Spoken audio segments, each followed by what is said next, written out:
Last video में मैंने आपको बताया था कि अगर आपका HSG का ब्लॉक है और इसमें दोनों साइड ब्लॉक दिखा रहा है तो आपको लैप्रोस्कोपी और हिस्ट्रोस्कोपी की ज़रूरत पड़ेगी। क्योंकि HSG में अगर ब्लॉक दिखा रहा है इसका मतलब कभी नहीं होता कि आप डायरेक्ट IVF के लिए जंप कर जाइए।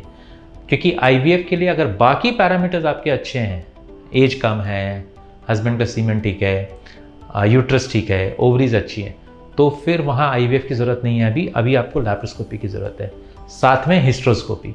हाय, मैं doctor Vinod Agarwal, fertility consultant, Sparsh IVF Golmuri से बोल रहा हूँ।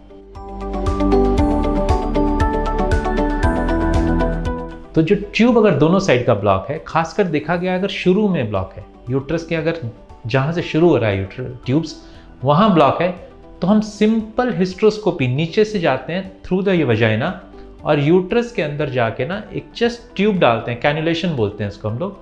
तो दोनों तरफ कैनुलेशन करके ना जो दवाई पुश करते हैं और फिर देखते हैं कि दवाई जा रहा है क्या। तो एक बार चला गया दवाई मतलब ट्यूब खुल गया, उस चीज़ को हम कंफर्म करते हैं लैप्रोस्कोपी से।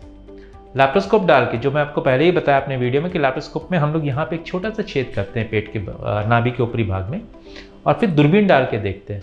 तो वो जब हम नली से पुश कर देते हैं कैनुलेशन में कि नली खुल गया है, फिर उसको एक बार फिर से दवाई नीचे से पुश करके देखते हैं, जो कंफर्म करता है कि हाँ नली से दवाई आ रही है, दैट मीन्स ट्यूब खुल गया है। वो अगर ठीक हो जाता है तो फिर well and good, there is no need for IUI और IVF। हम नेक्स्ट 6 मंथ्स आराम से, अगर पेशेंट का एज कम है तो हम उस पेशेंट को आराम से बोलते हैं आप 6 महीने ट्राई कीजिए अपने से कंसेप्शन का, अगर उसमें नहीं कंसीव करती हैं तब देखा जाएगा। सो HSG में दोनों साइड ब्लॉक है, should never become an indication for IVF। उसके लिए आप IVF मत कराइएगा अगर दोनों साइड में ब्लॉक है HSG में। हाँ, उस चीज़ को कैनुलेशन करके भी ट्राई किया गया, नहीं खुला, वैसे केस में अगर फिर भी लैप्रोस्कोपी में भी दिख रहा है कि नहीं उसमें ब्लॉक है, then it is an indication. मतलब उस केस में आपका एज, अंडा का पोजीशन या सीमेन का सब अपनी जगह, वहाँ IVF की ज़रूरत पड़ेगी। क्योंकि IVF में ट्यूब की ज़रूरत नहीं पड़ती। तो अगर ट्यूब ब्लॉक है, बाकी सब पैरामीटर्स ठीक है, तो भी आपको IVF की ज़रूरत पड़ेगी। तो IVF सिर्फ HSG पे नहीं, उसका कंफर्मेशन लैप्रोस्कोपी पे होना चाहिए। अगर लैप्रोस्कोपी के प्रोसीजर से भी लग रहा है कि नहीं ट्यूब नहीं खुला, then it is an indication कि ठीक है आपको IVF कराना चाहिए। और उस समय आपका एज कम है और ट्यूब्स बंद है, ज़रूर IVF करा लीजिए, क्योंकि बहुत हाई चांसेस है कि आप कंसीव कर जाएंगे।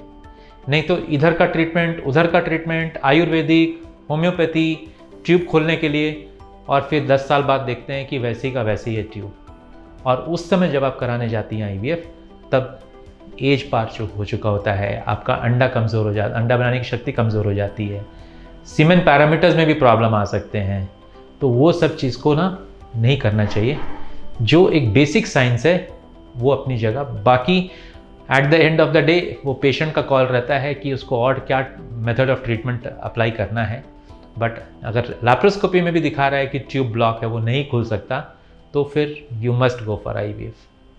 तो ये जो कैनुलेशन का प्रोसेस है, इसमें हम लोग आपको जो बताया कि ये ज़रूर कराना चाहिए अगर आपके HSG में दोनों साइड ब्लॉक दिखा रहा है। तो एक साइड का ब्लॉक में never go for this thing laparoscopy. हाँ, प्रोवाइडेड वो एक साइड एकदम नॉर्मल फ्लो ये दिखा रहा है कि नॉर्मल खुला हुआ है, तो फिर उससे भी हम ट्रीटमेंट स्टार्ट कर सकते हैं। उसमें अगर 2-3 साइकिल में आप नहीं कंसीव कर रही हैं, तब शायद आपको लैप्रोस्कोपी लगे। तो keep following my video, I will get in touch with in my next video, जिसके मैं आगे की ट्रीटमेंट के बारे में बताऊंगा।